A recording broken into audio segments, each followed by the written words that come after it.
हरे कृष्ण। अधरम मधुरम वदनम मधुरम नयनम मधुरम हसितम मधुरम धरम मधुरम।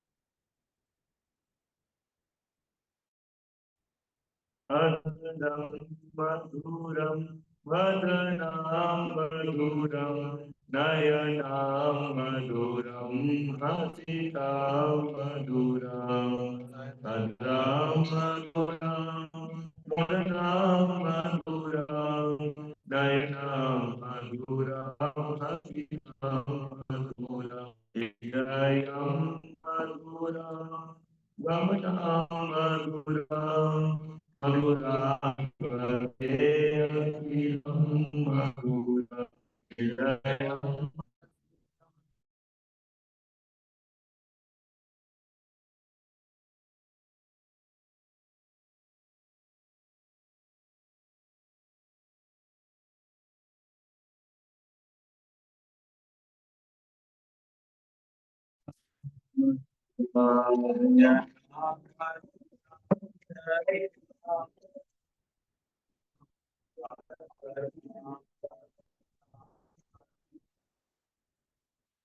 सरिता मधुरं रमिता मधुरं मधुराधिपते अखिलं मधुरम्।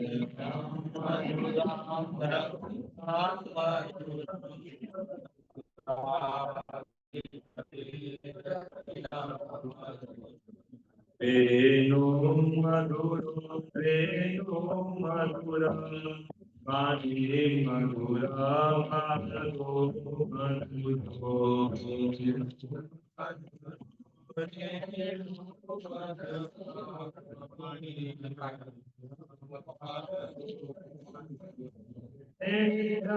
मधुरां मधुरं मधुराधिपते अखिलं मधुरम्।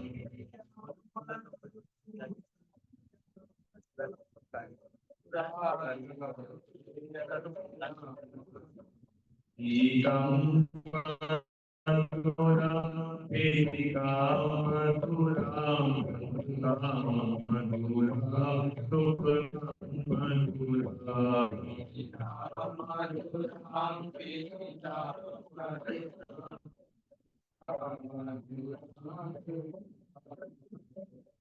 सुखं मधुरां तिलकां मधुरां मधुराधिपते अखिलं मधुरा।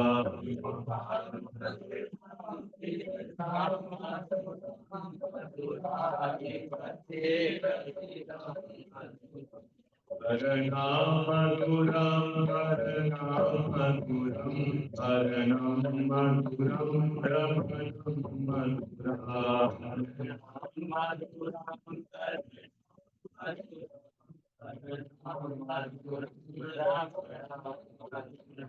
कविं मधुरां कमलां मधुरं मधुराधिपते अखिलं मधुरा।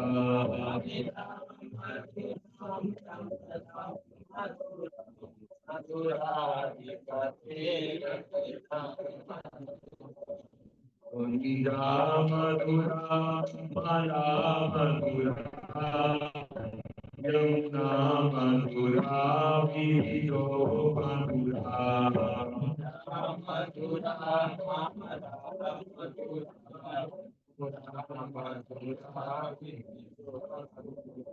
सलिलं मधुरं कमलं मधुरं मधुराधिपते अखिलं मधुरा। सलिलं मधुरं कमलं मधुरं मधुराधिपते अखिलं मधुरा। गोपी मधुरा लीला मधुरा युगम मधुरम भुवनम मधुरा गोपी मधुरा लीला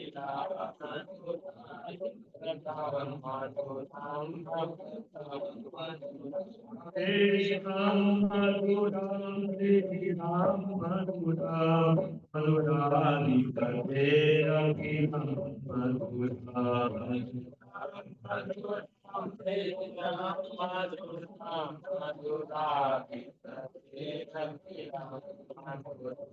Gopi Madhuram Madhura, Yati Madhura, Devi Madhura.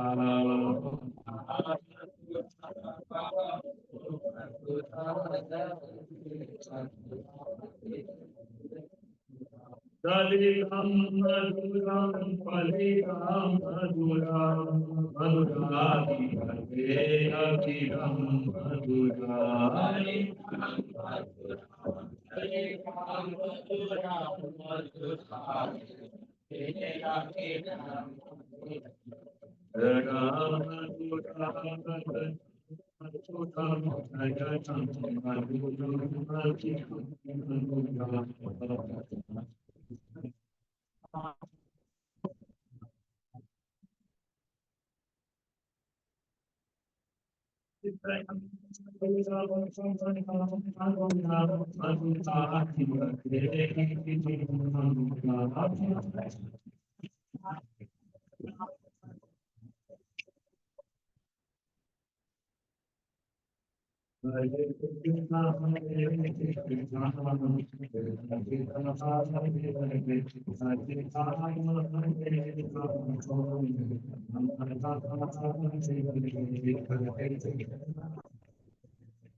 हरे राम संकीर्तन की जय। जगत गुरु श्री प्रभुपाद की जय। ताई बोल पे स्पीकर यहाँ गला बैठा ना, गला खराब हो गया, आवाज ठीक नहीं आ रही। ओम नमो भगवते वासुदेवाय।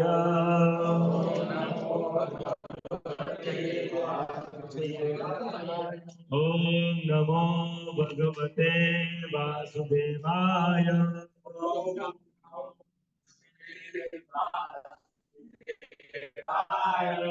ओम नमो भगवते वासुदेवाय।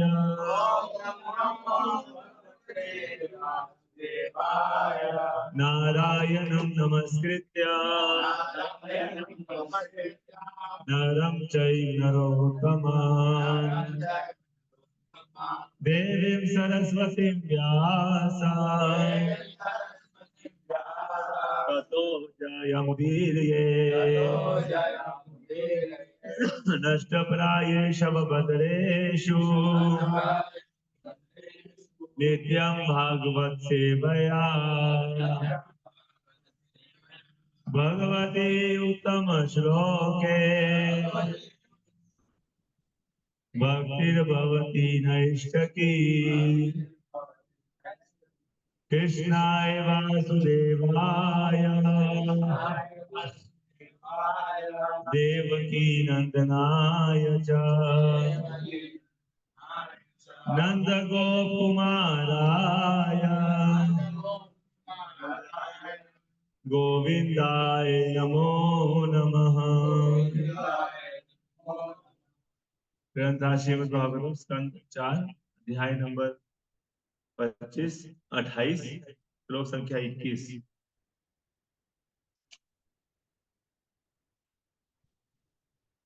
21 नंबर श्लोक पढ़ेंगे। अध्याय का नाम है, गैलरी करना इसमें। अध्याय का नाम है अगले जन्म में पुरंजन को स्त्री शरीर की प्राप्ति। हरे कृष्णा। तो यहाँ पे हम श्लोक संख्या 21 पढ़ेंगे। कथम नो दारकादीना दारकीर वापरायणः वर्तिष्यन्ते मयि गते भिन्नाव इवो ददौ। कथं नो दारकादीना दारकीर्वापरायणः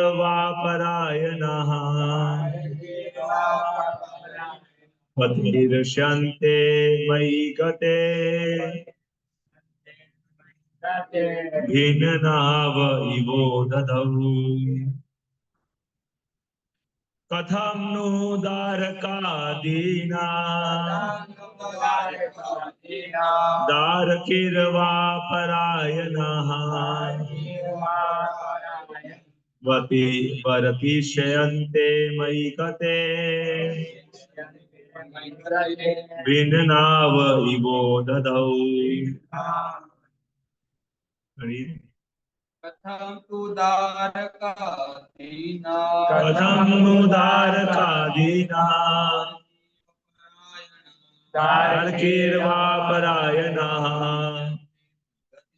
वर्तिष्यन्ते मयि गते भिन्नाव इवो ददौ। दारकादीना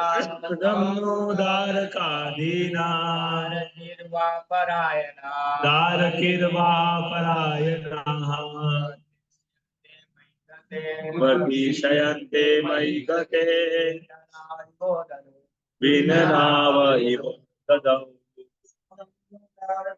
कथम नो दारकादीना दारकिर्वा परायणः वर्तिष्यन्ते मयि गते भिन्नावहिवोद्धौ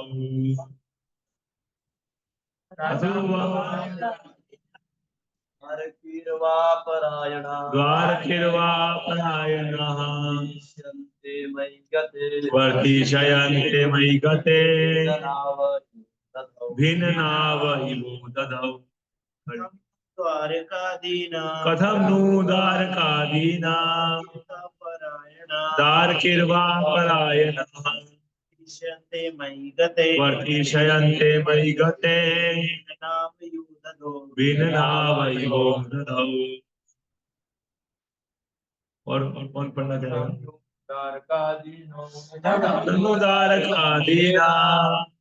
दारकिर्वा परायणः वर्तिष्यन्ते मयि गते भिन्नावहिवो दधौ।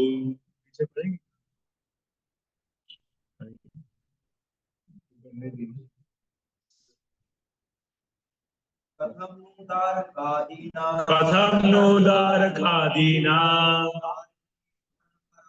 दारकिर्वा परायणः वर्तिष्यन्ते मयि गते भिन्नावहिवो दधौ। कथम नो दारकादीना दारकिर्वा परायणः वर्तिष्यन्ते मयि गते भिन्नावहिवो दधौ। और कौन बचा?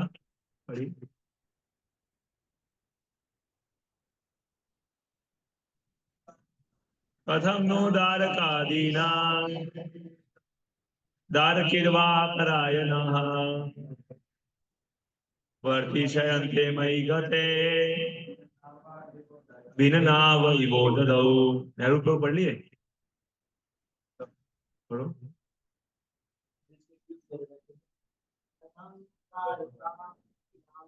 कथम नो दारकादीना दारकिर्वा परायणः वर्तिष्यन्ते मयि गते भिन्नावहिवो दधौ। और सब हो गया?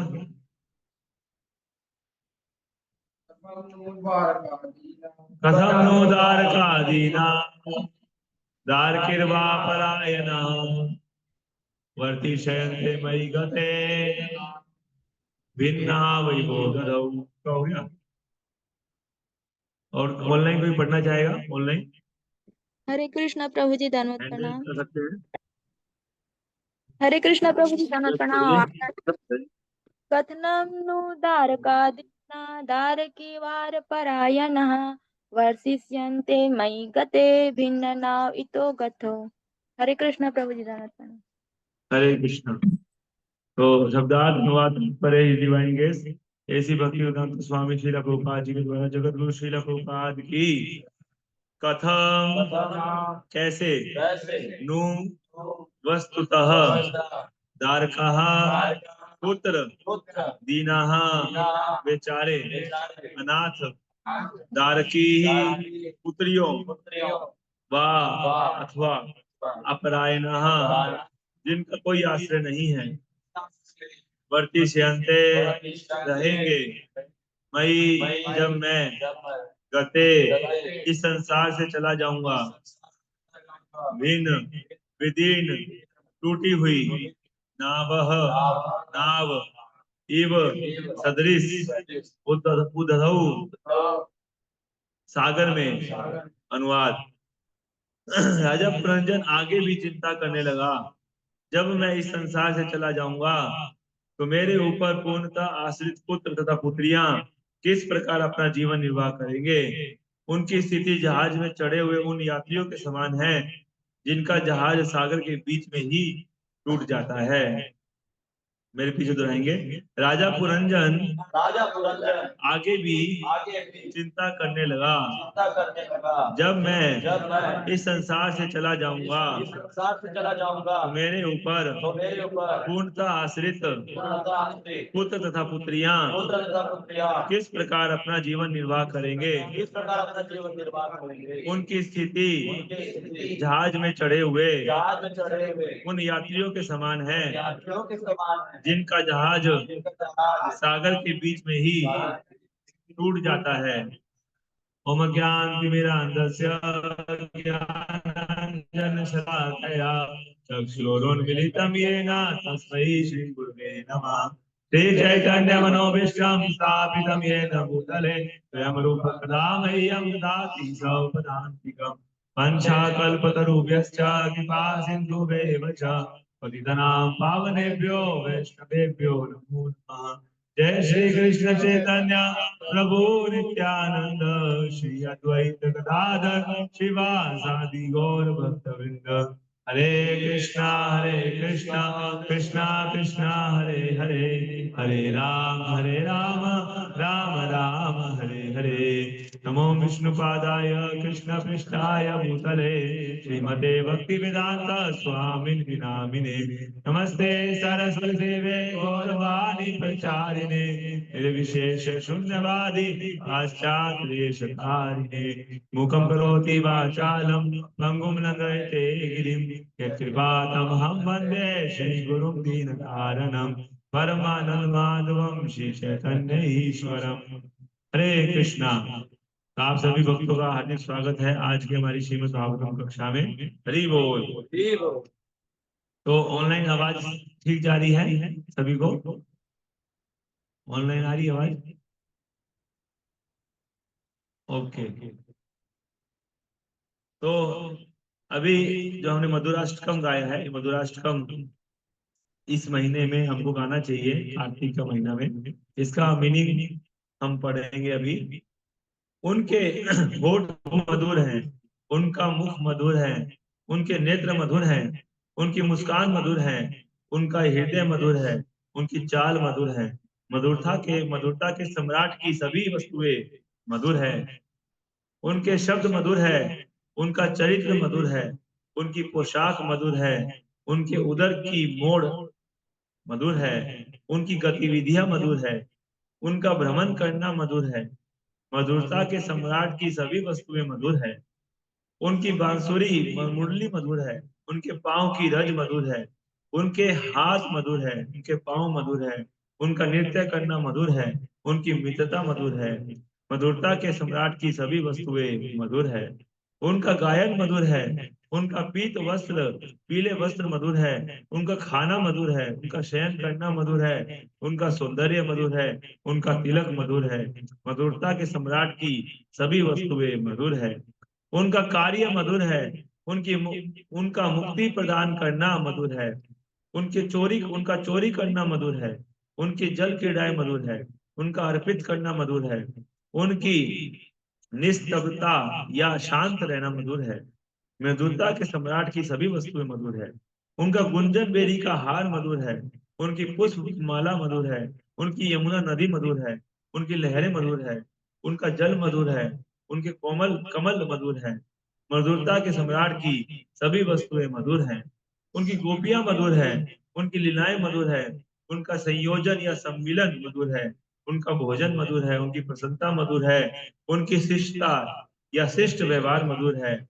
मधुरता के सम्राट के विषय में सभी वस्तुएं मधुर है।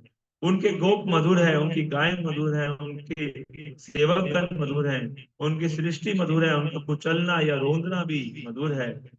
उनका लाभदायक या सफल होना मधुर है। मधुरता के सम्राट की सभी वस्तुएं मधुर है।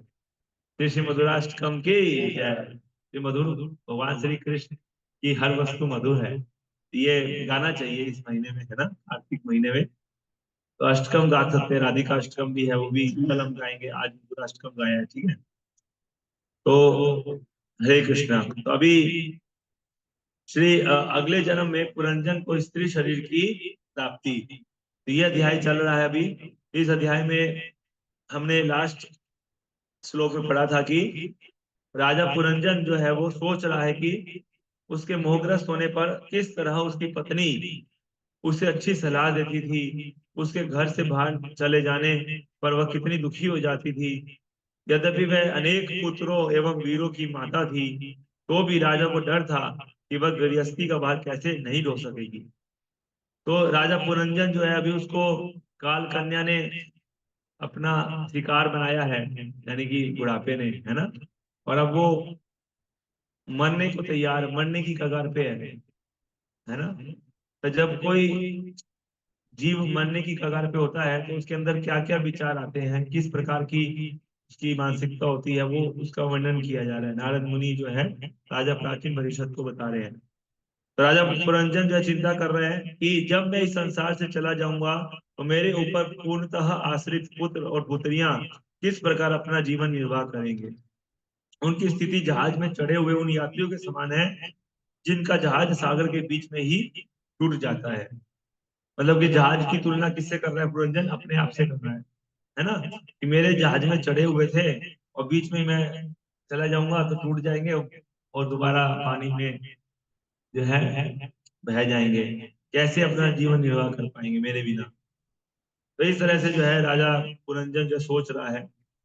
तात्पर्य, मृत्यु के समय प्रत्येक जीव को चिंता होती है कि उसकी पत्नी तथा पुत्रों का क्या होगा।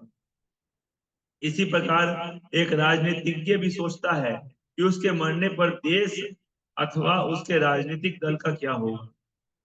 जब तक कोई पूर्णतः कृष्ण भक्त नहीं होता, उसे अपनी विशेष चेतना के अनुरूप ही अगले जन्म में शरीर धारण करना होता है।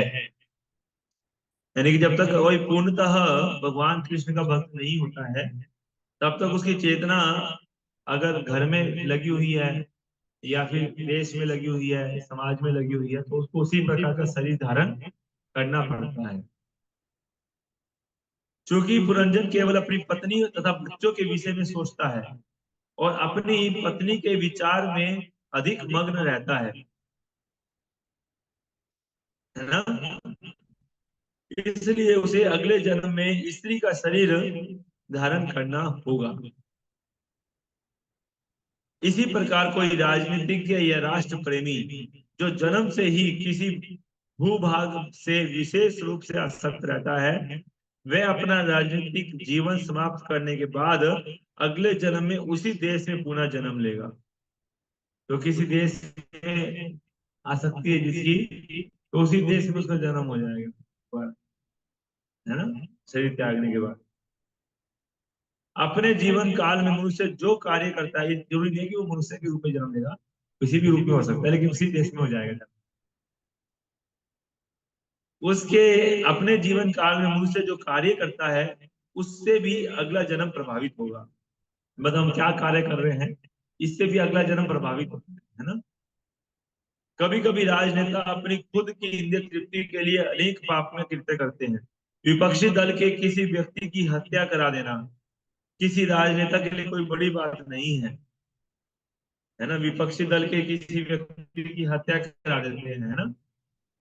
यद्यपि ऐसे राजनेता को उसके अपने तथा कथित देश में जन्म लेने दिया जाता है, किंतु उसने अपने पूर्व जीवन में जो पाप कर्म किए हैं उनके लिए कष्ट भोगना ही पड़ता है। देहांतर का यह विज्ञान आधुनिक विज्ञानियों के लिए पूरी तरह से अज्ञात है। ये तथाकथित वैज्ञानिक इन वस्तुओं के विषय में तनिक भी चिंता नहीं करना चाहते, क्योंकि यदि वे इस सूक्ष्म विषय पर और जीवन की समस्याओं पर विचार करेंगे तो वे देखेंगे कि उनका भविष्य अत्यंत अंधकार में है। इसलिए वे भविष्य के विषय में विचार करने से कतराते हैं और सामाजिक, राजनीतिक और राष्ट्रीय आवश्यकता के नाम पर नाना प्रकार के पाप कर्म करते रहते हैं। तो जो आधुनिक वैज्ञानिक है ना, वो जो है भविष्य के बारे में विचार करने में कतराते हैं। उनसे बोला जाए कि आपके अगले जन्म के बारे में बात की जाए, मृत्यु की बात की जाए, तो वो उससे कतराते हैं बात करने। बोले हम मृत्यु को अभी बात मत कीजिए, हमारा रिसर्च चल रहा है, अभी मृत्यु को रोकने का प्रयास चल रहा है ना। इसकी बात मत कीजिए अभी, हम लोग पक्का ही इस पे विजय प्राप्त करेंगे। दीजिए आप, है ना, ऐसा सोचते हैं वो लोग। हमारा रिसर्च चल रहा है मृत्यु को रोकने के लिए। तो इसलिए कहने का मतलब यह है कि ये तथाकथित वैज्ञानिक इन वस्तुओं के बारे में तनिक भी चिंता नहीं करते हैं ना, ये सब चीजों के बारे में। बल्कि यदि वे, क्योंकि उनको लगता है कि अगर वो चिंतित इनके बारे में सोचेंगे, सूक्ष्म विषय पे और जीवन की समस्याओं के बारे में विचार करेंगे, तो उनको लगेगा कि भविष्य को बड़ा अंधकार में है ना। और कोई भी अंधकार में भविष्य देखना नहीं चाहता है ना। हर व्यक्ति चाहता है कि मेरा भविष्य जो है बड़ा अच्छा हो। तो भविष्य को अच्छा बनाने के लिए वो भविष्य को के बारे में अनेक प्रकार से भौतिक तरीके से उसको सुंदर बनाने का प्रयास करते हैं, आविष्कार वगैरह करके, है ना। लेकिन उनको आगे के बारे में नहीं जानकारी है कि मृत्यु के बाद क्या होगा, बुढ़ापे में क्या होगा, ये सब उनको जानकारी नहीं है। और इसके बारे में सोच समझना भी नहीं चाहते, है ना। तो ये इसमें प्रोपाल जी जो है कथा इस तरह से बताते हैं कि जो है तो इनका जो साइंटिस्ट लोग एडवांसमेंट है ना, ये किसी काम का नहीं है। मतलब ये एक प्रकार से क्या है, खुद के ही विनाश के लिए, उनके लिए विनाशकारी होता है ना। और साथ साथ उन लोगों के लिए भी जो उसका प्रयोग करते हैं, है ना। जैसे कि एक बार जो है चार दोस्त जो है, चार या थे, तीन थे, है ना। तीन दोस्त जो है वो, तीन चार दोस्त थे, सॉरी, चार दोस्त जो है वो आए थे विदेश में पढ़ाई करके, वैज्ञानिक बनकर आए थे, बहुत साइंटिफिक रूप से बहुत वैज्ञानिक बन करके, है ना। तो विदेश में बहुत पढ़ाई वढ़ाई कर लिया था अच्छे से, और वापस आ रहे थे अपने देश में, है ना। तो देश में अभी गांव में, गांव के रहने वाले चारों, एक ही गांव के थे, चारों के चारों आ रहे थे वापस अपने गांव में, है ना। तो वापसी में आ रहे थे, जंगल से होके गुजर रहे थे। तो सब लोग आपस में चर्चा कर रहे थे कि तुमने क्या किया, मतलब हमने बहुत बड़ा, बड़े बड़े एडवांसमेंट कर दिया, हमने बहुत बड़ा आविष्कार किया है। तो क्या आविष्कार किया आपने, बताइए। तो बोले कि रास्ते में बात करते करते देखा कि एक बाघ था, एक जो है शेर था, शेर का कंकाल पड़ा हुआ था, हड्डी हड्डी पड़ी हुई थी शेर की, है ना। तो कंकाल पड़ा हुआ था, तो बोले कि एडवांसमेंट तो बड़ा कर दिया हूँ मैं, क्या। बोले कि मैं इतना बड़ा एडवांसमेंट किया है कि भाई, ये जो शेर का कंकाल दिख रहा है ना, इसको मैं जो है इसको अच्छे से हड्डी मज्जा और ये सब कफ वात, इसका मतलब रक्त वगैरह सब, इसको मैं पूरा एक शेर का रूप दे सकता हूँ, बढ़िया से, बहुत बढ़िया से इसको शेर का रूप प्रदान कर सकता हूँ। तो बोले कि बहुत अच्छी बात है, करके दिखाओ थोड़ा।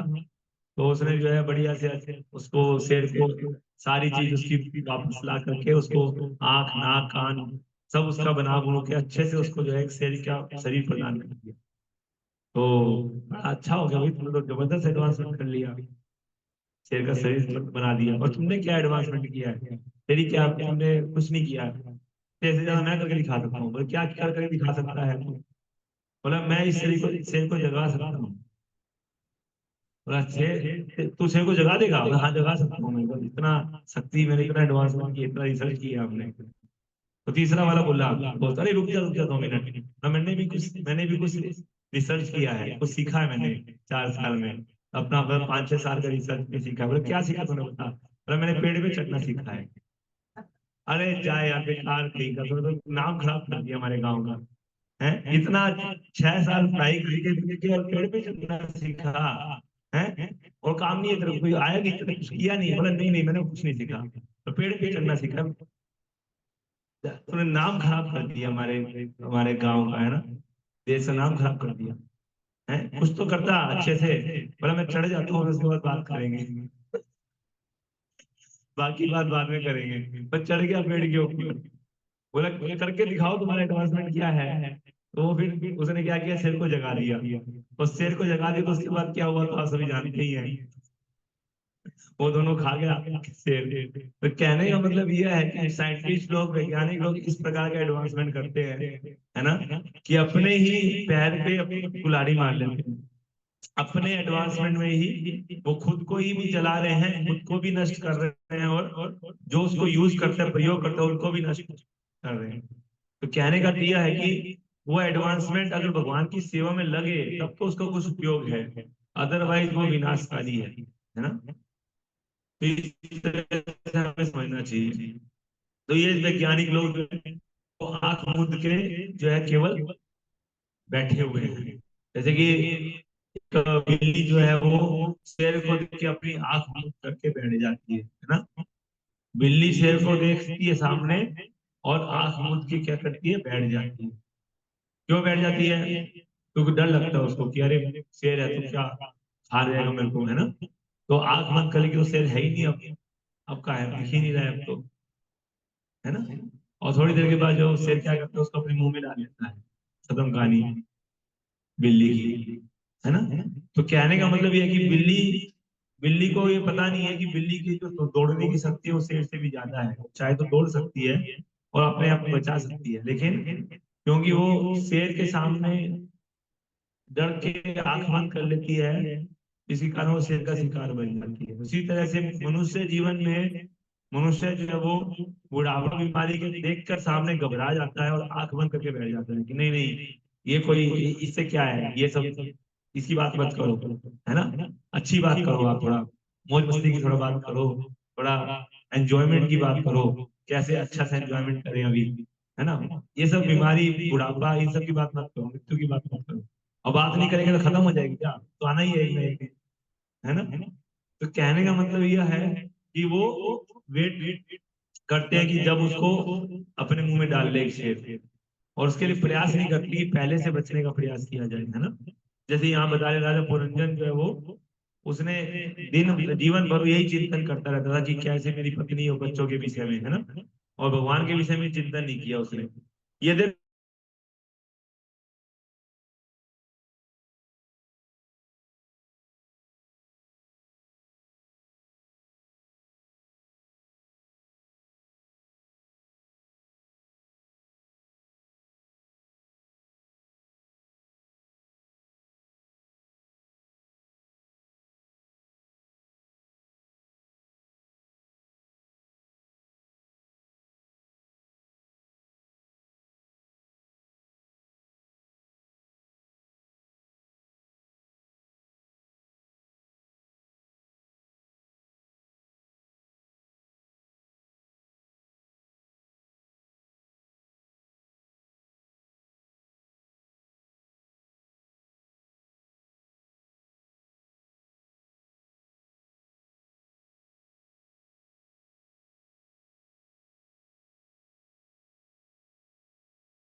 हरे कृष्ण।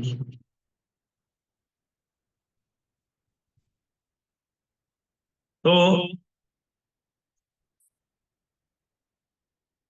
यहाँ बता रहे हैं कि पिता अपनी संतानों की तुरंत सहायता के लिए कुछ संपत्ति छोड़ सकता है, किंतु उसे इन विचारों में डूबा नहीं रहना चाहिए कि उसकी मृत्यु के पश्चात उसके परिवार का भरण पोषण कैसे होगा, है ना। इस प्रकार से उसको चिंतित नहीं रहना चाहिए, ये बता रहे हैं। मतलब कि अगर अपने बच्चों के लिए अच्छे से परवरिश करनी चाहिए, बढ़िया से उनको पढ़ाना लिखाना चाहिए, उनकी व्यवस्था बनानी चाहिए प्रॉपर, इस सब इस तरह से, है ना। तो ये सब करना चाहिए, लेकिन उनको ये चिंतित नहीं रहना चाहिए कि अरे हमारे जाने के बाद उनका क्या होगा। मतलब विरक्त रहना चाहिए, विरक्ति भाव से हमें सेवा करनी चाहिए अपने परिवारजनों की, है ना। और अधिक चिंतन जो है वो भगवान का करना चाहिए, कृष्ण का करना चाहिए, ना कि अपने परिवार के सदस्यों का कर रहे हैं। तो यही बद्धजीव का रोग है, वह न केवल अपनी इंद्रिय तृप्ति के लिए पाप कर्म करता है, वरन मरने के पश्चात अपनी संतान के लिए इतना धन छोड़ जाना चाहता है कि उनके लिए भी इंद्रिय तृप्ति का अच्छा प्रबंध हो सके। मतलब कि जीते जाते वो अपने लिए भी इंद्रिय तृप्ति के लिए पाप कर्म करता है, और उसके बाद वो अपनी संतान के लिए भी इतना धन छोड़ना चाहता है कि उसके लिए भी इंद्रिय तृप्ति का अच्छा प्रबंध हो जाए। जो भी हो, प्रत्येक प्राणी मृत्यु से भयभीत रहता है, इसलिए मृत्यु को भय कहा गया है। यद्यपि राजा पुरंजन अपनी पत्नी तथा संतान के विषय में सोचने में लगा हुआ था, किंतु मृत्यु ने इसकी प्रतीक्षा नहीं की, है ना। मृत्यु किसी मनुष्य की प्रतीक्षा नहीं करती, वह अपना कार्य तुरंत निपटाती है। अब कोई मान लीजिए मनुष्य चिंता कर रहा है अपनी पत्नी और संतान के विषय में, मृत्यु थोड़ी वेट करती है, मृत्यु तो अपना कार्य निपटा देती है तुरंत, है ना। वो किसी की प्रतीक्षा नहीं करती, क्योंकि मृत्यु बिना किसी हिचक के जीव को अपने साथ ले जाती है। अतः नास्तिकों के लिए यह चरम ईश्वर साक्षात्कार है। यह नास्तिक बोलते कि भगवान कहाँ है, भगवान कहाँ है, पूरा जीवन में ऐसे ही बोलते भगवान नहीं है, हमें भगवान में विश्वास नहीं करता। तो आपको विश्वास मृत्यु के रूप में करना पड़ेगा, जब मृत्यु आएगी ना तब विश्वास करोगे आप। तो नास्तिकों को भगवान मृत्यु के रूप में दर्शन देते हैं, है ना। जो नास्तिक होते हैं, जो पूरा जीवन भगवान को स्वीकार नहीं करते अपने जीवन में, मत करो, कोई दिक्कत नहीं है, लेकिन मृत्यु तो आएगी ना जब जब आपको मृत्यु के रूप में दर्शन होंगे भगवान के, है ना। तो कहने का मतलब इस ईश्वर साक्षात्कार है ये नास्तिकों के लिए, जो इस चेतना को भुलाकर मात्र अपने देश समाज और रिश्तेदारों के बारे में ही सोचते हुए जीवन बर्बाद कर देते हैं। इस चेतना को भुला करके, भगवान की चेतना को भुला करके मात्र अपने देश के बारे में, समाज के बारे में, रिश्तेदारों के बारे में सोचते हुए अपना जीवन बर्बाद करते रहते हैं। प्रभा जी क्लियर बोले, जीवन बर्बाद। कोई अगर अपने अपने रिश्तेदारों के बारे में केवल सोच रहा है कि कैसे मैं अपने रिश्तेदारों को संतुष्ट करूं, है ना, तो वो अपना जीवन बर्बाद कर रहा है एक्चुअली। कि असली संतुष्टि किसको करनी है, हमें भगवान को करनी है, भगवान के विषय में सोचना है। भगवान ने जो भगवत गीता में बताया है, क्या मैं वो उस चीज का पालन कर रहा हूँ, ये देखना है मेरे लिए। रिश्तेदार तो आएंगे जाएंगे, है ना, रिश्तेदार को नहीं भी संतुष्ट, वो ऑटोमेटिक संतुष्ट हो जाएंगे, क्योंकि वो तो डाल की तरह है, पेड़ की डाल की तरह है। अगर जड़ में पानी डालेंगे तो डाल तो अपने आप संतुष्ट हो जाना है। डाल को अलग से डाल में पानी डालने से डाल संतुष्ट नहीं होगी, है ना। तो हम किसी को भी संतुष्ट नहीं कर सकते संसार में, है ना। हम केवल भगवान को संतुष्ट कर सकते हैं बड़े आसानी से। तो इस श्लोक में अतद अर्हनम शब्द अत्यंत महत्वपूर्ण है, क्योंकि इसका अर्थ यह है कि मनुष्य को अपने परिवार के सदस्यों, देशवासियों और समाज के कल्याण कार्यों में अत्यधिक व्यस्त नहीं होना चाहिए।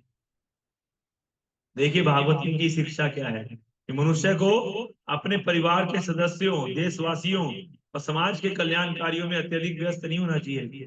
कोई फेनेटिसिज्म है तो कोई ऐसा बोलेगा, बाहर का व्यक्ति सुनेगा तो समझ के बात।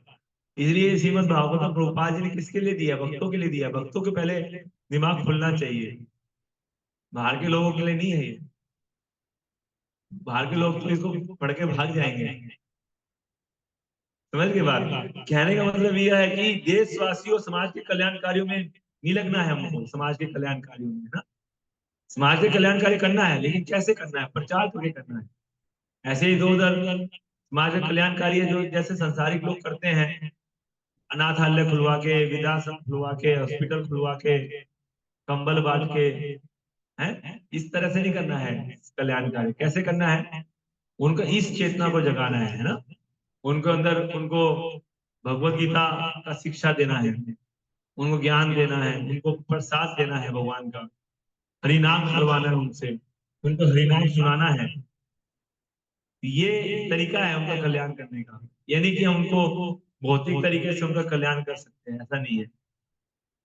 इनमें से एक भी मनुष्य का आध्यात्मिक विकास करने में, इसमें से एक भी मनुष्य का आध्यात्मिक विकास करने में सहायता नहीं करेगा।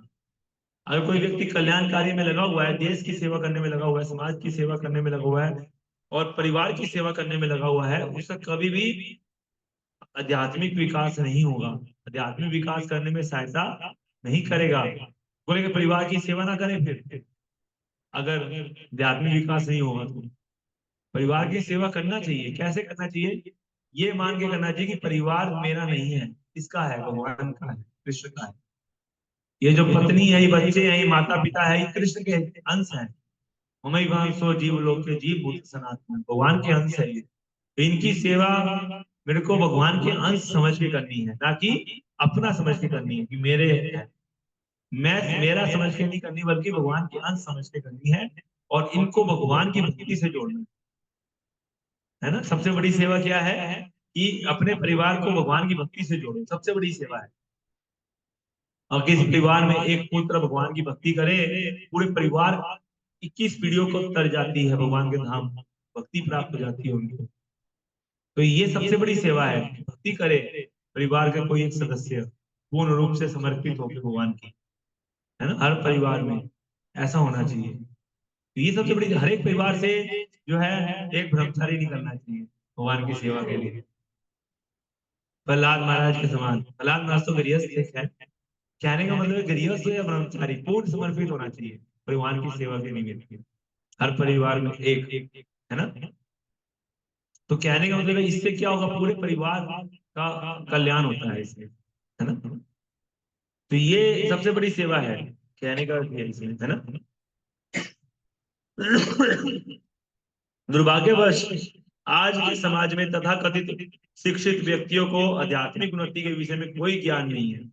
तथा कथित शिक्षित समाज में आजकल के व्यक्ति शिक्षा शिक्षित तो दिखते हैं, कोट पैंट टाई लगा लेंगे आराम से, आपको है ना, सूट बूट पहन लेंगे बढ़िया एकदम, जूता भी एकदम जबरदस्त एकदम चमक रहा होगा, है ना।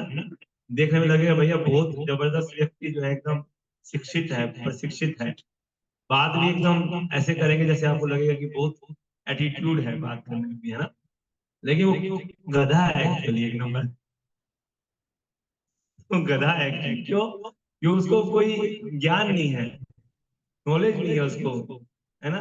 एटीट्यूड में, अहंकार में वो फुला हुआ है।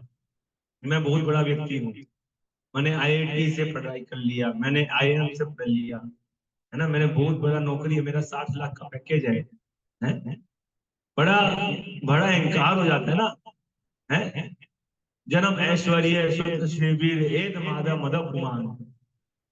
कुंती महारानी कहते हैं कि जिसमें उच्च कुल में जन्म हो जाता है, ब्राह्मण कुल में, है, किसी को बहुत शिक्षा प्राप्त कर लेता है, उच्च शिक्षा, या कि कोई बहुत सुंदर हो गया है, या फिर कोई बहुत धनी हो जाता है, तो उस व्यक्ति को इतना अहंकार हो जाता है, नई बार हत विधातुम वही, उसका मन जो है भगवान की भक्ति में नहीं लग सकता। अकिंचन स्वाम अकिंचन गोचर, वो भगवान की भक्ति में उसका मन लगेगा ही नहीं, कि भगवान तो अकिंचन व्यक्ति के जो है गोचर है, किंचन होना चाहिए उसकी चेतना में, है ना, भगवान पे आश्रित। तो अगर कोई व्यक्ति दुखी है, बदसूरत है, अगर किसी के अंदर कुछ ज्यादा सुंदर ना हो, अच्छा पढ़ा लिखा नहीं भी है, अगर वो उच्च कुल में जन्म नहीं भी लिया है, और अगर उसके अंदर पर्याप्त धन नहीं है उसके पास, तो अच्छा सिम्टम है ये, उसका बुखार कम है। किसी के अंदर बुखार अगर 105 डिग्री होता है, तो उसको खाने पीने का मन नहीं करता है, समझ गए बात। तो जिसका बुखार ज्यादा होता है ना, ऐश्वर्य ज्यादा होता है, भौतिक ऐश्वर्य, तो उसको भक्ति की भूख नहीं होती, समझ गए बात। लेकिन ऐसा इसका मतलब ये नहीं कि भौतिक ऐश्वर्य के जिसके पास होता है तो हो सकता है किसी का भौतिक ऐश्वर्य हो फिर भी उसको बुखार ना हो, ऐसा भी हो सकता है ना। लेकिन बहुत रेयर है, उसके लिए ट्रेनिंग चाहिए।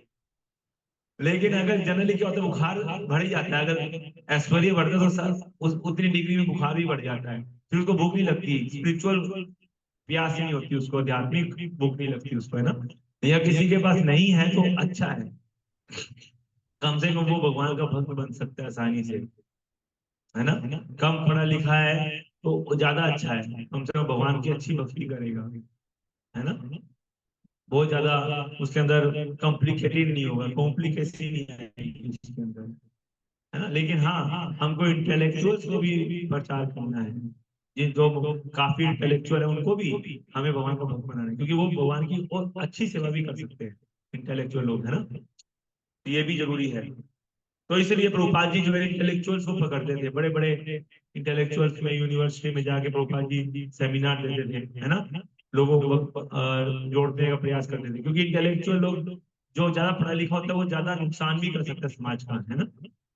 मान लीजिए कम पढ़ा लिखा व्यक्ति है, ठीक है, उसको गुस्सा आ गया तो वो क्या करेगा, ज्यादा एक दो झापड़ मार देगा किसी को, इसके बाद, है ना, एक दो व्यक्ति का मर्डर कर देगा, ज्यादा ज्यादा थोड़ी करेगा वो, नुकसान ज्यादा नहीं करेगा समाज। लेकिन कोई मान लीजिए बहुत पढ़ा लिखा है, साइंटिस्ट है, उसको गुस्सा आ गया तो वो एटम बम बना देगा, किसी ना किसी देश में गिरा देगा, हजारों लोग एक साथ मरेंगे, समझ के बाद।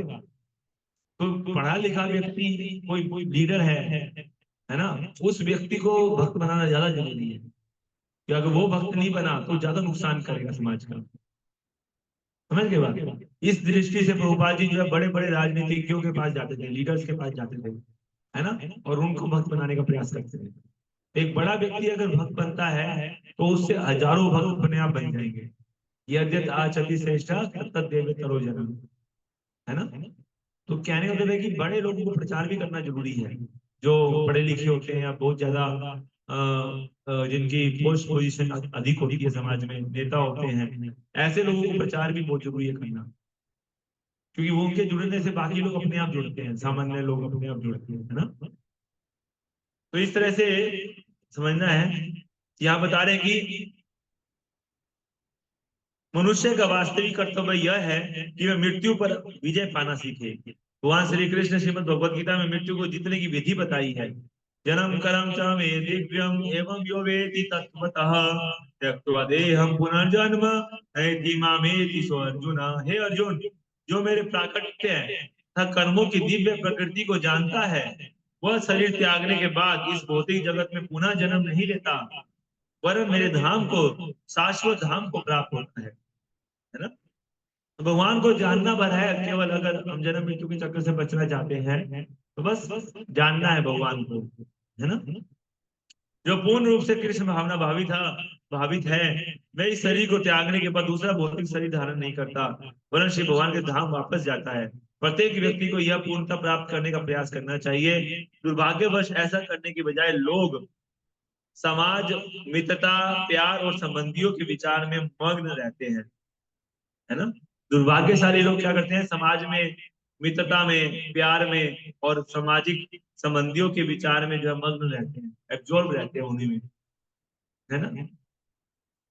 किंतु यह कृष्ण भावनामृत आंदोलन सारे विश्व के लोगों को मृत्यु को जीतने की शिक्षा दे रहा है। हरिम बिना न स्थितिम तरंती। पूर्ण पुरुषोत्तम भगवान की शरण शरण ग्रहण किए बिना कोई मृत्यु को विजय प्राप्त नहीं कर सकता।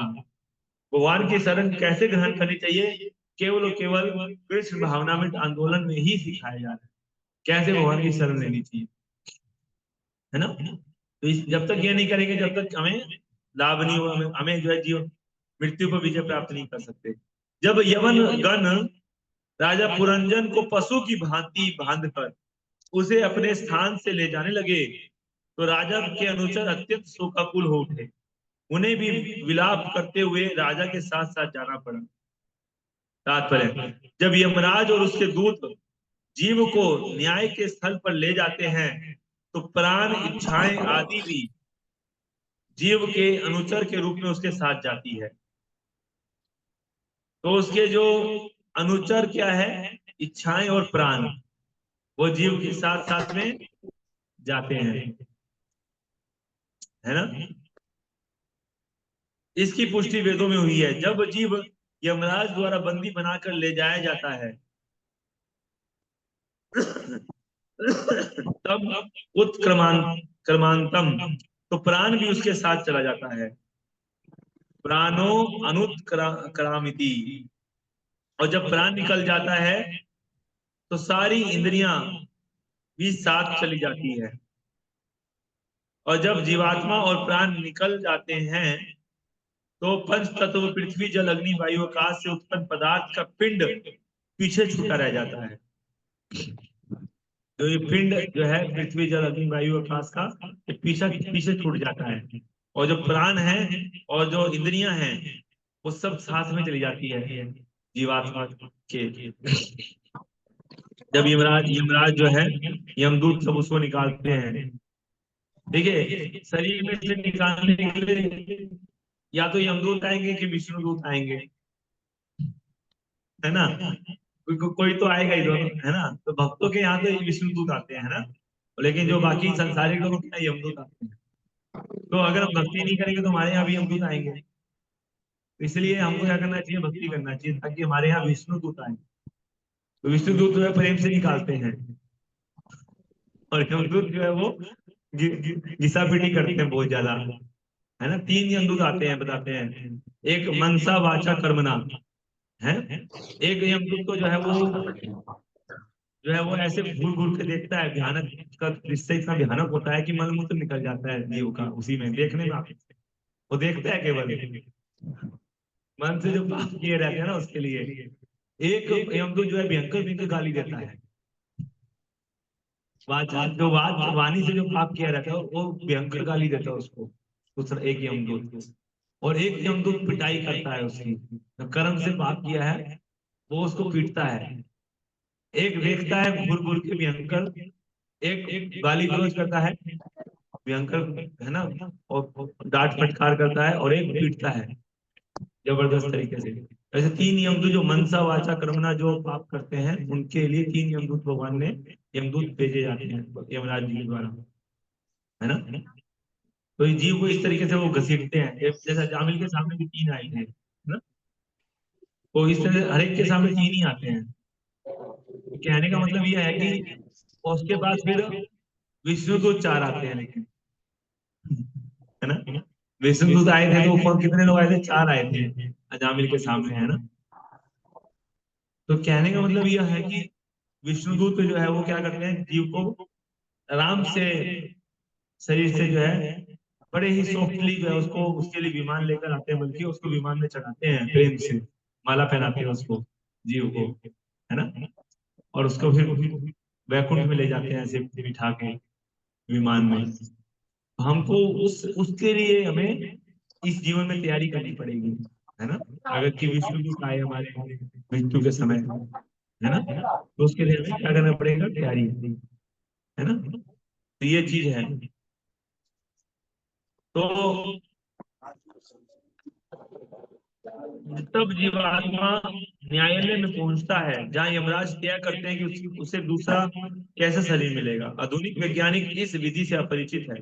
प्रत्येक जीव इस जन्म में अपने कर्मों के लिए उत्तरदायी है, और मृत्यु के बाद उसे यमराज के दरबार में ले जाया जाता है, जहां यह तय किया जाता है कि उसे किस तरह का अगला शरीर मिलेगा, है ना। यद्यपि स्थूल भौतिक शरीर छूट जाता है, किंतु जीवात्मा और उसकी इच्छाएं एवं उसके विगत कर्मों के फल उसके साथ साथ जाते हैं, है ना। तो एक बार प्रभु जी बता रहे थे कि एक बार जो है एक ऐसी घटना घटी थी, जैसे एक महाराज जो लेक्चर दे रहे थे, है ना, कौन से महाराज मुझे याद नहीं आ रहा नाम। तो महाराज ऐसे लेक्चर दे, तो एक मुसलमान था, कोई मुस्लिम, है ना। वो मुस्लिम ने लास्ट में आके प्रश्न पूछा, है ना, कि भाई मेरे को जो है, मतलब वो मुस्लिम बहुत घबराया हुआ था, है ना, और गले में कंठी माला पहने था।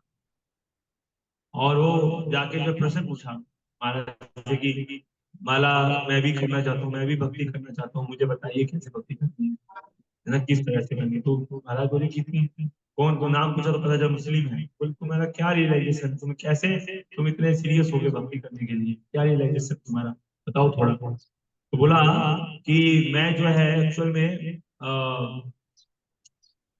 बहुत भयानक रियलाइजेशन है। बोला कि मेरे को जो है यमदूत का दर्शन हुआ है। कैसे? बोला कि मैं जो है ना कहीं मार्ग से गुजर रहा था, तो मेरे को ना तीन यमदूत, दो यमदूत नजर आए मेरे को, एकदम भयानक, है ना।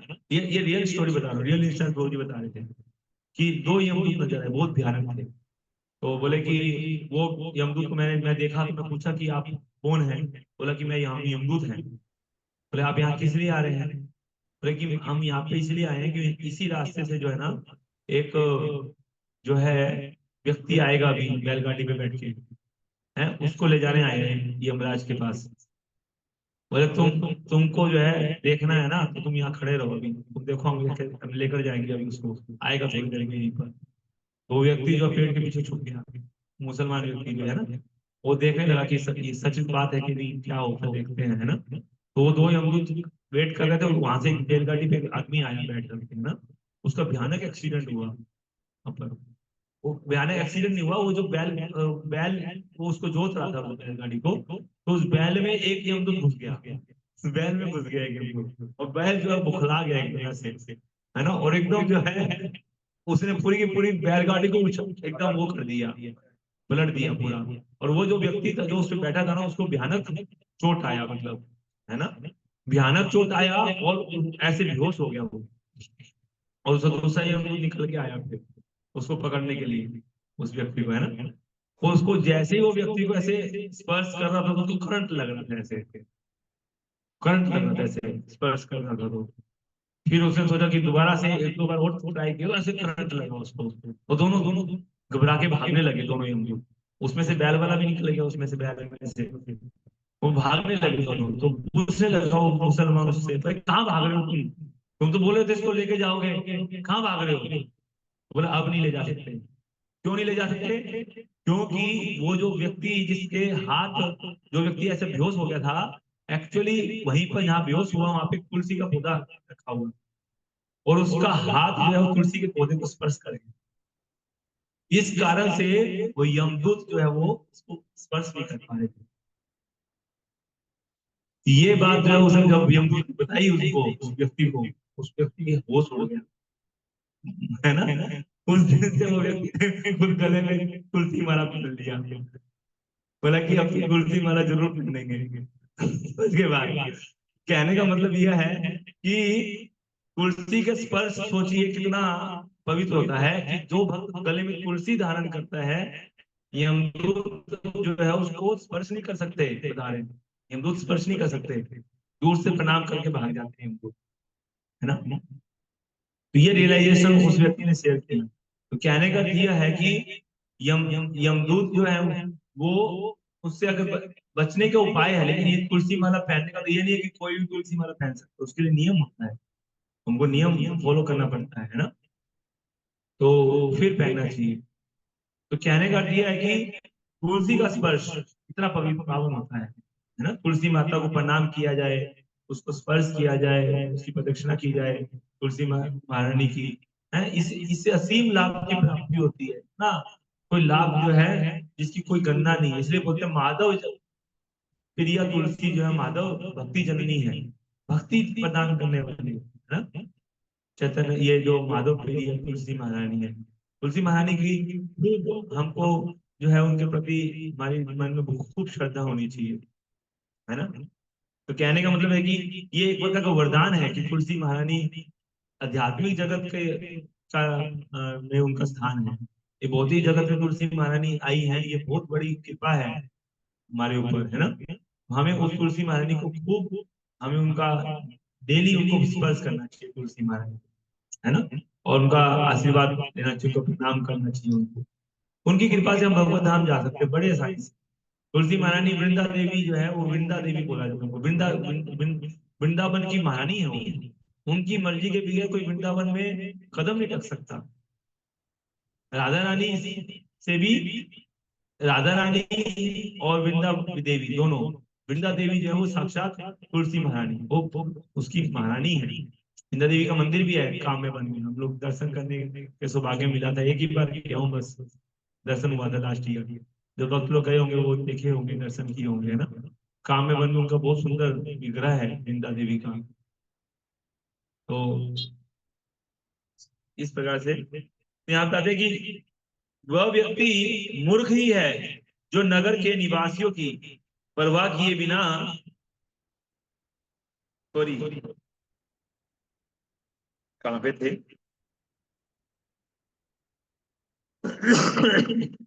जब जीवात्मा और उसके साथी प्रयाण कर जाते हैं तो शरीर कार्य नहीं करता, वह अपने मूलभूत तत्व पृथ्वी जल अग्नि वायु आकाश में परिणत हो जाता है। और जब शत्रु किसी नगरी पर आक्रमण करते हैं और उसके निवासी जब उसे छोड़कर बाहर चले जाते हैं, है ना, जब शत्रु किसी नगरी पर आक्रमण करते हैं और उसके निवासी जब उस नगरी को छोड़कर बाहर चले जाते हैं, तो शत्रु उस नगरी पर बमबारी करके उसे तहस नहस कर देते हैं।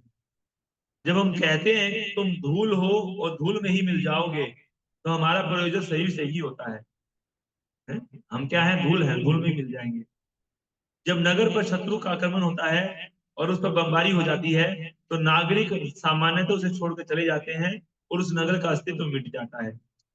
वह व्यक्ति मूर्ख ही है जो नगर के निवासियों की परवाह किए बिना नगर को सुधारने का प्रयास करता है। इसी प्रकार जीव भी अपने जिसे आध्यात्मिक ज्ञान प्राप्त नहीं है, वह बाह्य शरीर की रक्षा करता है। उसे यह पता ही नहीं रहता कि मुख्य तत्व तो शरीर के भीतर का स्थित आत्मा है नगर के निवासियों की परवाह नहीं कर रहा, नगर को सुधारने का प्रयास कर रहा है। मूर्ख व्यक्ति है ना वो। नगर में नगर के निवासियों की चिंता नहीं कर रहा है, नगर के निवासी मर रहे हैं भूखे, और नगर की सुधार कर रहा है। जैसे आजकल की सरकार है नगर को बहुत डेवलपमेंट कर रही है, लेकिन अंदर खाते जो रहने वाले निवासी है उनकी परवाह नहीं कर रही। वो लोग कष्ट में है। तो उसी तरह से जीव भी जो है आध्यात्मिक ज्ञान जिसको प्राप्त नहीं होता है, वो केवल बाह्य शरीर की रक्षा करता है। बाह्य शरीर को कैसे अच्छा बनाया जाए, बढ़िया से बढ़िया कैसे अच्छी कपड़े पहना दिए जाए, अच्छा श्रृंगार हो जाए शरीर का, अच्छे से हष्ट पुष्ट हो जाए, खाने पीने में थोड़ा जिम भी करता है, सिक्स पैक भी हो जाए थोड़ा, है ना, थोड़ा आकर्षित हो जाए, लोगों को आकर्षक लगे थोड़ा, है ना। बाह्य शरीर की तो बहुत परवाह करता है, लेकिन उसे पता नहीं रहता कि मुख्य तत्व तो शरीर के अंदर का स्थित आत्मा है, उसकी परवाह नहीं करता। जब मनुष्य आध्यात्मिक ज्ञान में उन्नत होता है तो शरीर आत्मा निरंतर देहांतरण से बच जाता है। जो लोग अपने शरीर के प्रति अधिक आसक्त हैं, उन्हें श्रीमद् भागवतम गाय और गधे के समान मानता है। तो शरीर के प्रति अत्यधिक आसक्त है, सहे वो खरा यस्यात्म बुद्धि कुंठे धातु के, मैं पीछे पहले भी रहे श्लोक है ना, ये यस्यात्म बुद्धि कुंपेति धातु के स्वधि कलत्रादिषु भौम इज्जधि यतीर्थ बुद्धि सलिले न कहिचित जनेश व विगेशु स एव गोखरा। ये श्लोक बहुत पावरफुल श्लोक है, समझ के बाद ये श्लोक जो है वो श्रीमद् भागवतम 10वें स्कंद का 84वां अध्याय, 10वें स्कंद में 84वां अध्याय का 23वां श्लोक है ना।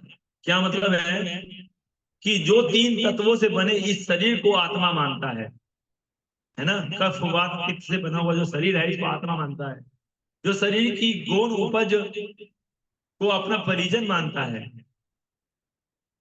शरीर के जो गौण उपज है उन वो अपना परिजन मानते हैं कि यही मेरे मम्मी पापा है, यही मेरे चाचा है, मेरे ताऊ जी हैं, मेरे ये है, मेरे भाई है, मेरे बंधु हैं, ये है वो है, साला है, जीजा है, ये है वो है, तो उनको अपना बंधु मानता है जो अपनी जन्म भूमि को पूज्य मानता है, और जो तीर्थों की यात्रा में दिव्य ज्ञान में निपुण मनुष्यों से मिलने हेतु नहीं अभी तो केवल स्नान करने हेतु जाता है। क्यों नहा के आएंगे जाकर के तीर्थ में, केवल स्नान करेंगे जाकर। अब देखेंगे इतने सारे तीर्थ में लोग जाते हैं।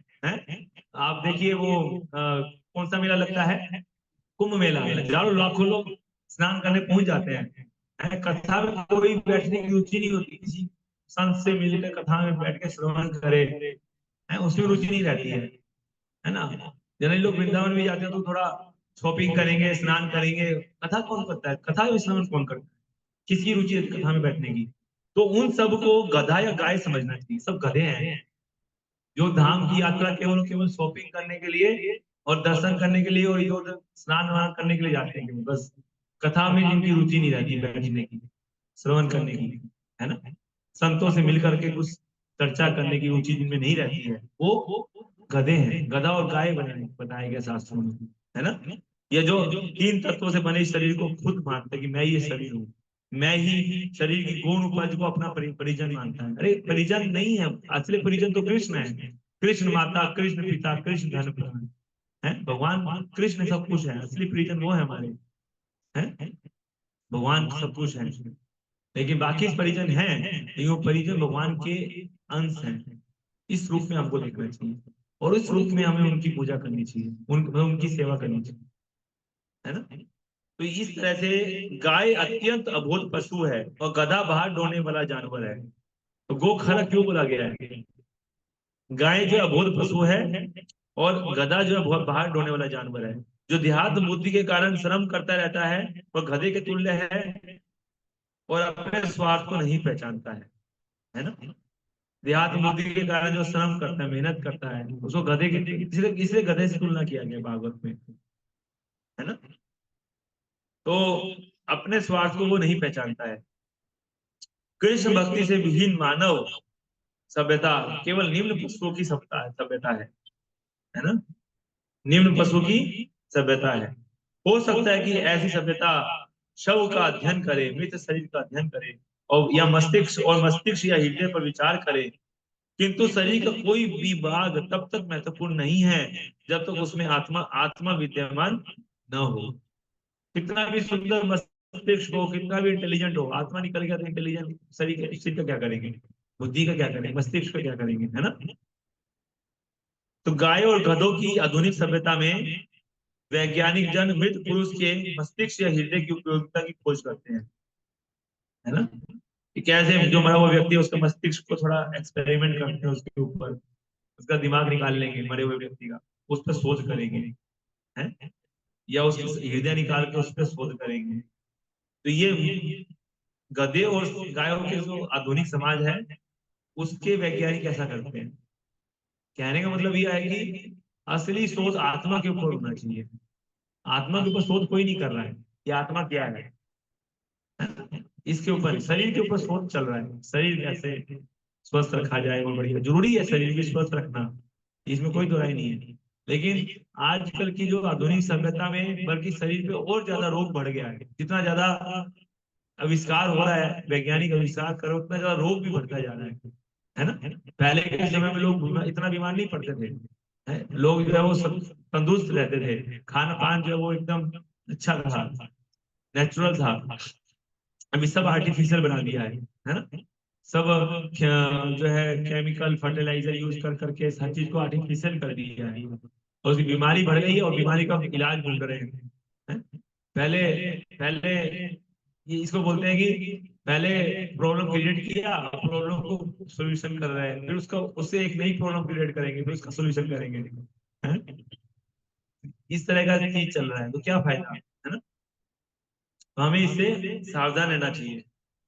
तो जब राजा पुरंजन शक्तिशाली यमन द्वारा बलपूर्वक घसीटा जा रहा था, तब भी अपने नीरे ज्ञान के कारण मैं अपने मित्र और हितैषी परमात्मा का स्मरण नहीं कर सका, है ना। श्रीमद भगवद गीता में भगवान श्री कृष्ण कहते हैं, भोक्तारम एकतप्ताम सर्वलोक महेश्वरम हृदम सर्वभूतानां ज्ञात्मा माम शांति मिच्छति। यदि केवल यदि मनुष्य केवल तीन बातें जानता है कि भगवान श्री कृष्ण ही परम भोक्ता है, वे ही प्रत्येक वस्तु के स्वामी हैं और वे ही प्रत्येक जीव के परम मित्र हैं, तो वह पूर्ण रूप किस चेतना में रह सकता है और सुखी और संतुष्ट हो सकता है। यदि मनुष्य इसे नहीं जानता और देहात्म बुद्धि से कार्य करता है तो वह भौतिक प्रकृति द्वारा दी जाने वाली विपत्तियों द्वारा सदैव सताया जाता है। वास्तव में परमेश्वर सबके निकट बैठे हुए हैं। ईश्वर सर्वभूतानां हृदय से अर्जुन तिष्ठति। भगवान से निकट कौन है बताइए। सबसे निकट हमारे क्या है, हमारा हृदय, और हृदय में ही भगवान बैठे हैं कृष्णा। तो हमारे सबसे निकट कौन है, हमारे मम्मी पापा भी हमारे सबसे निकट नहीं है, भगवान हमारे सबसे निकट है। समझ के बाद सबसे निकट है, बता रहे सबसे निकट, बगल में बैठे हैं एकदम, हृदय से अर्जुन की स्थिति है। लेकिन लोग जो है वो बाहर ढूंढ रहा है भगवान, भगवान की तरह, भगवान की तरह, अरे अंदर बैठे हैं हृदय में, है। तो जीवात्मा और परमात्मा एक ही वृक्ष में पास पास बैठे हुए हैं। एक ही पेड़ है, उसमें बगल बगल में बैठे हैं दोनों मित्र हैं आपस में, भगवान और हम, कृष्ण और मैं दोनों आपस में मित्र हैं और बगल बगल बैठे हैं एक दूसरे के। बताइए हाँ बाहर ढूंढ रहे हो, हैं? किंतु मूर्ख जीवात्मा भौतिक प्रकृति के नियमों द्वारा प्रताड़ित होने पर भी अपनी रक्षा के लिए पूर्ण पुरुषोत्तम भगवान की ओर दृष्टि नहीं डालता। तो मूर्ख जीवात्मा है वो नरेंद्र मोदी की तरफ देखता है ना, कि नरेंद्र मोदी जी मेरे को नौकरी देंगे, है ना। तो कहने का मतलब भौतिक प्रकृति के नियमों द्वारा प्रताड़ित होने के कारण होने पर भी इतना भौतिक प्रकृति का नियम जो है प्रताड़ित कर रहा है, इतना परेशानी आ रही है जीवन में, फिर भी रक्षा के लिए भगवान की ओर दृष्टि नहीं डालता है, भगवान के पास नहीं, इधर उधर देखता है रक्षा के लिए, थोड़ा नौकरी लग जाए, है ना, पैसा कहीं से मिल जाए मेरे को, कोई मेरे को ये कर दे वो कर दे, ऐसे ऐसे व्यक्ति जो है इधर उधर देखता है सहायता के लिए, भगवान के पास नहीं देखता, बगल में बैठे हैं, है ना, उनको उनको उनको नहीं बोलता है कि थोड़ा कर दीजिए मदद। वह अपने आप को भौतिक प्रकृति के कठोर से कठोर नियमों का सामना करने में समर्थ मानता है, मैं सामना करूंगा सब चीजों का, सारी चीजों का, ऐसा सोचता है। किंतु ऐसा संभव नहीं है, जीवात्मा को पूर्ण पुरुषोत्तम परमेश्वर की ओर उन्मुख होना पड़ेगा और उनकी शरण लेनी ही होगी, तभी वह शक्तिशाली यवन और यमराज के आक्रमण से बचा रह सकता है। अगर यमराज के आक्रमण से बचना है, यमदूतों के आक्रमण से, तो हमें उन्मुख होना ही पड़ेगा, बहिर्मुख होने से काम नहीं चलेगा। जीवात्मा जो है कृष्ण से क्या है, बहिर्मुख हो चुका है, बहिर्मुख ना होके हमें उन्मुख होना पड़ेगा, भगवान को देखना पड़ेगा और उनकी शरण लेनी पड़ेगी, तभी हम जो है यमराज के आक्रमण से बच सकते हैं। इस श्लोक का सखायम शब्द अत्यंत महत्वपूर्ण है, क्योंकि ईश्वर सदैव जीवात्मा के निकट स्थित होते हैं। परमेश्वर को सुहृदम भी कहा जाता है, कहा गया है। परमेश्वर माता और पिता की भांति सदैव हितैषी होते हैं, माता और पिता की भांति सदैव हितैषी होते हैं। भले ही पुत्र कितने अपराध क्यों ना करे, माता पिता सदैव उसके हितैषी बने रहते हैं, है कि नहीं? प्रैक्टिकल एग्जांपल है ना, कि पुत्र कितने भी अपराध कर दे, कितने भी गलती कर दे, माता पिता तो उसके हितैषी बने रहते हैं। एक एग्जांपल लाइव में जानता हूँ, एक व्यक्ति इतना इतना गड़बड़ किया, इतना मेहनत किया, इतना ज्यादा, मतलब कि ऐसा कोई गलत कार्य नहीं जो नहीं करता था, बहुत गलत कार्य करता था, है? इतना इतना गलती, इतना अपराध, है ना, इतना ज्यादा, और ऊपर से माता पिता को भी झिड़कता था, माता पिता को भी सुनता नहीं था प्रॉपरली, है ना, फिर भी वो माता पिता जो है उस बच्चे के प्रति हितैषी थे, बहुत ज्यादा हितैषी बने हुए थे, उसके हितैषी थे वो, हितैषी है अभी भी, मैं जानता हूँ उनको, हितैषी है, भले ही वो कितना भी गलत रास्ते पे है, गलत कर रहा है, बहुत बहुत ज्यादा गलत, अपने माता पिता को ही सब बोल रहा है, फिर भी माता पिता उसकी हितैषी है।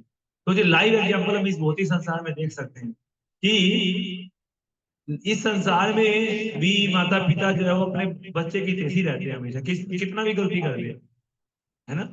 तो सोचो भगवान कैसे, जिनके अंदर हजार माताओं का प्रेम है, एक माता का प्रेम नहीं है, हजारों हजारों माताओं का प्रेम है कृष्ण के अंदर, वो कैसे एक भद्र जी के अपराधों को सीरियस ले सकते हैं अगर वो उसकी शरण ले ले तो, है ना। तो पुत्र कितने भी अपराध क्यों ना करे, माता पिता सदैव उसके हितैषी बने रहते हैं। इसी प्रकार अपने समस्त पापों और श्री भगवान की इच्छाओं का उल्लंघन करने के बावजूद यदि हम अपने आप को उनके प्रति समर्पित कर देते हैं, तो वे तुरंत भौतिक प्रकृति की कठिनाइयों से हमारी रक्षा करते हैं, है ना, कि भले ही हमने कितने भी पाप किए हैं, अगर हम श्री भगवान की इच्छाओं का उल्लंघन करने के बावजूद, है ना, कि हमने बहुत पाप किया, बहुत पापी हैं, लेकिन फिर भी अगर हम भगवान के प्रति अपने आप को समर्पित कर देते हैं, तुरंत वो भगवान हमें क्या करते हैं, भौतिक प्रकृति की कठिनाइयों से हमारी रक्षा तुरंत करते हैं, तुरंत हमें बचाएंगे उनकी शरण लेने से। इसकी पुष्टि श्रीमद भगवद गीता में हुई है, मामे भी प्रपद्यन्ते माया मेताम तरंती थे। दुर्भाग्यवश कुसंगति और इंद्रिय तृप्ति के प्रति अत्यधिक आसक्ति के कारण हम अपने परम मित्र परमेश्वर का स्मरण नहीं कर पाते, कुसंगति के कारण, है ना, कुसंगति और इंद्रिय तृप्ति के प्रति अत्यधिक आसक्ति के कारण, बहुत ज्यादा इंद्रिय तृप्ति के प्रति हमारी आसक्ति है और कुसंगति है, बैड एसोसिएशन, कुसंगति और इंद्रिय तृप्ति के प्रति आसक्ति के कारण हम जो है अपने जो परम मित्र है भगवान है उनकी स्मरण नहीं करते, उनका शरण नहीं ले पाते, इसलिए हमको एसोसिएशन बहुत इंपॉर्टेंट है। प्रभुपाद जी से एक प्रश्न पूछा जब प्रभुपाद जी इस धराधाम में जाने वाले थे कि प्रभुपाद जी कैसे हमारे लिए बताइए कि हमें कैसे आगे बढ़ना है भक्ति में। गोपाल जी बोले कि always be in the association of devotees, ये इंस्ट्रक्शन दिया गोपाल जी ने अपने शिष्यों को इस धराधाम जाने से पहले, क्या कि किसी भी परिस्थिति में भक्तों का संग मत छोड़ो, एवरी हर परिस्थिति में हमेशा भक्तों के संग करो, एसोसिएशन करो। अगर हम भक्तों के संग में बने रहेंगे तो हम भगवत धाम चले जाएंगे, क्योंकि भक्तों का संग जो है वो हमको बचाएगा। कि अगर आप भक्तों का संग करेंगे, है ना, तो फिर कोई उपाय नहीं है, फिर हम लोग फंस जाएंगे इस भौतिक संसार में, है ना।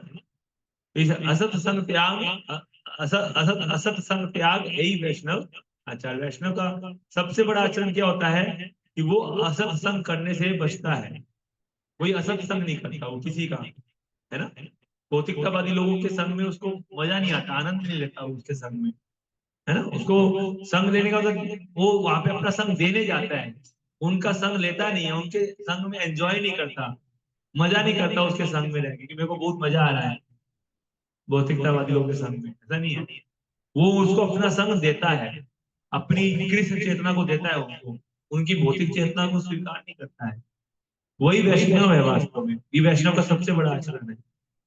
वैष्णव को हमेशा भक्तों के संग में ही रहना चाहिए, असत संग नहीं करना चाहिए। ये असत संग जा करेंगे वहीं पर ही हमारा भक्ति नष्ट होना शुरू हो जाएगा, है ना। ये समझना है। तो 6 चीजें भक्ति को जो नष्ट करती है उसमें से एक क्या है, असत संग। 6 चीजें नष्ट करती है भक्ति को। कौन कौन सी 6 चीजें? अत्याहार, जरूरत से ज्यादा चीजों को जब हम इकट्ठा करने का प्रयास करते हैं, भौतिक चीजों को, उसे बोलते हैं अत्याहार। उसके बाद बहुत भौतिक चीजों को प्राप्त करने के लिए जो तीव्र प्रयास करते हैं, अपनी साधना को दांव पे रख के, या भगवान के नाम कीर्तन इन सब चीजों को दांव पे रख के, है ना, और जो केवल भौतिक चीज को प्राप्त करने के लिए प्रयास में लगा हुआ है, अच्छी सैलरी, अच्छी नौकरी, अच्छा ये, अच्छा वो सब प्राप्त हो जाए मेरे को, है ना, वो प्रयास वो भी नष्ट करता है भक्ति को। प्रयास करना चाहिए था तो लोल्यम एकल मूल्यम, केवल केवल कृष्ण को प्राप्त करने के लिए प्रयास करना चाहिए। हमारे जीवन में तीव्र प्रयास हमारे को करना चाहिए। भौतिक चीजों को प्राप्त करने के लिए तीव्र प्रयास करने की आवश्यकता नहीं है, उससे संतुष्ट रहना चाहिए जितना भगवान ने दिया उसमें हमको, क्योंकि भौतिक प्रगति फॉलो करती है हमको स्पिरिचुअलिटी को। अगर हम स्पिरिचुअलिटी प्रोग्रेस करेंगे तो भौतिक ऐश्वर्य पीछे पीछे आएगा, अपने आप आएगा। उसके लिए आपको भागना नहीं पड़ेगा पीछे पीछे, है ना, अपने आप आता है। ये भगवान ये चीज जो है नारद मुनि बता रहे हैं, है ना। तस्सैव हेतो पर्यतेत कोविदो न लभ्यते यद ब्रह्मताम पर्यत, है ना, कि मनुष्य को सार्थक अंत के लिए प्रयत्न करना चाहिए, जो कि ब्रह्मलोक से लेकर पाताल लोक तक विचरण करने से भी प्राप्त नहीं हो पाता आसानी से। जहां तक भौतिक इंद्रिय तृप्ति का प्रश्न है, वो तो हमको स्वयं मिल जाता है अपने आप। जैसे सुख के बाद दुख अपने आप मिलता है, दुख अपने आप मिलता है, बिना बिना मेहनत के मिलता है दुख।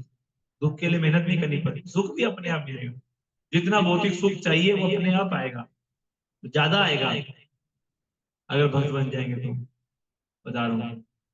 अब देखिए हम लोग को कमी है किसी चीज की, सब कुछ छोड़ रखा है, भिखारी है वैसे तो, 1 रुपया नहीं है जेब में, लेकिन फिर भी किसी चीज की कमी नहीं है। भगवान देखिए अपने भक्तों को कितना अच्छे से रखते हैं, है ना। तो कहने का मतलब यह है कि भक्त कभी भी गरीब नहीं होता। He is most opulent in the entire creation. सर्वस्व सबसे ज्यादा ऐश्वर्यशाली होता है एक भक्त पूरी क्रिएशन में। इतना ऐश्वर्यशाली होता है कि ब्रह्मा जी भी उसको प्रणाम करते हैं। उसके बाद तो सृष्टि के रचयिता है, ब्रह्मा आदि देवी देवता भी उसको प्रणाम करते हैं, उसके चरणों में झुकते हैं, भक्त के चरणों में।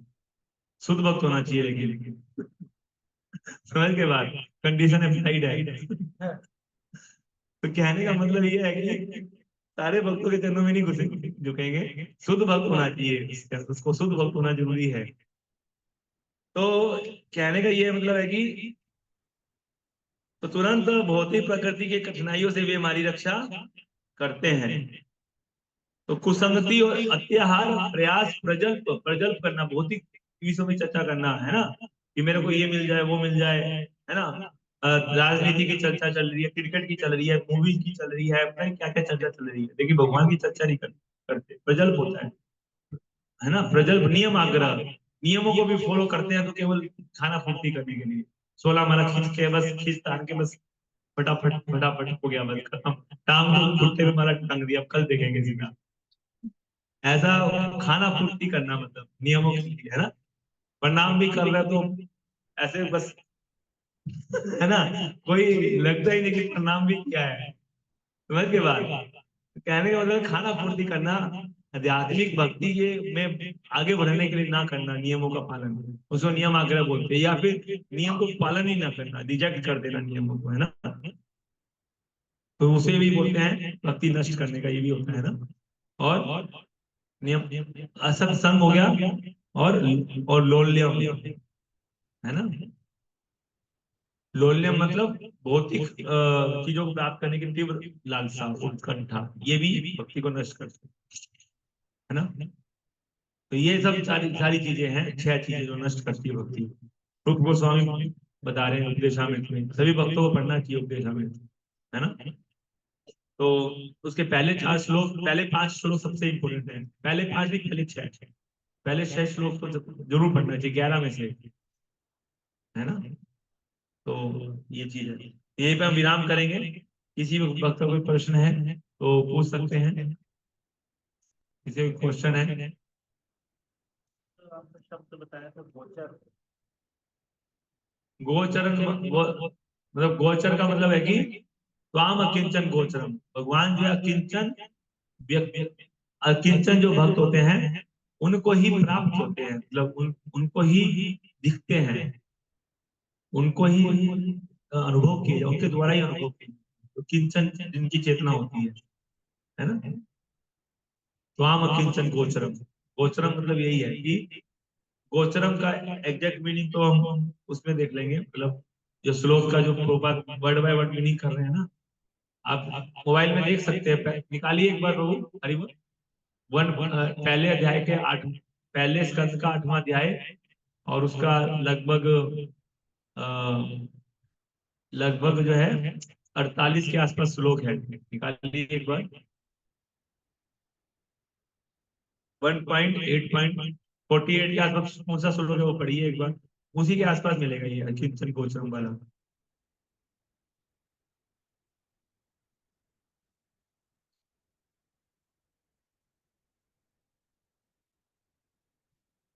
मिला क्या, श्लोक मिला क्या? जन्म ऐश्वर्य, जन्म ऐश्वर्य शुद्ध शिविर, हाँ कुंती महारानी का प्रार्थना है ना, उसके अंदर आगे जाके थोड़ा सा आएगा ये, जन्म ऐश्वर्य शुद्ध शिविर। ये मुझे दिखाई मोबाइल में देख लेते।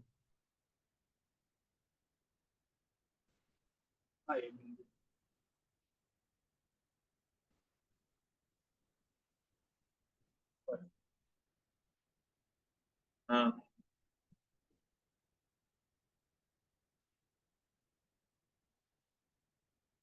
हाँ, तो गोचरम का मतलब बता रहे हैं यहाँ पे, अकिंचन गोचरम का अर्थ है जो भौतिक दृष्टि से दरिद्र मनुष्य के द्वारा सरलता से प्राप्त हो सके। गोचरम मतलब सरलता से प्राप्त होना, है ना। जो भौतिक दृष्टि से जो दरिद्र मनुष्य है उनके द्वारा सरलता से प्राप्त हो सकते हैं भगवान, है ना।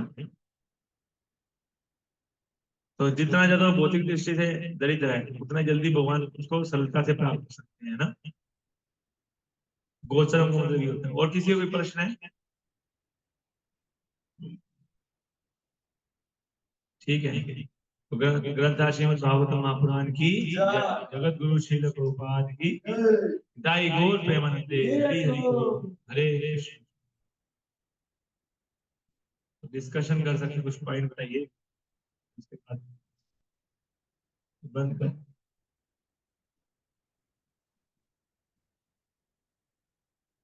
यस, सोते रहते हैं। अरे ना यहाँ बंद हो गया ना।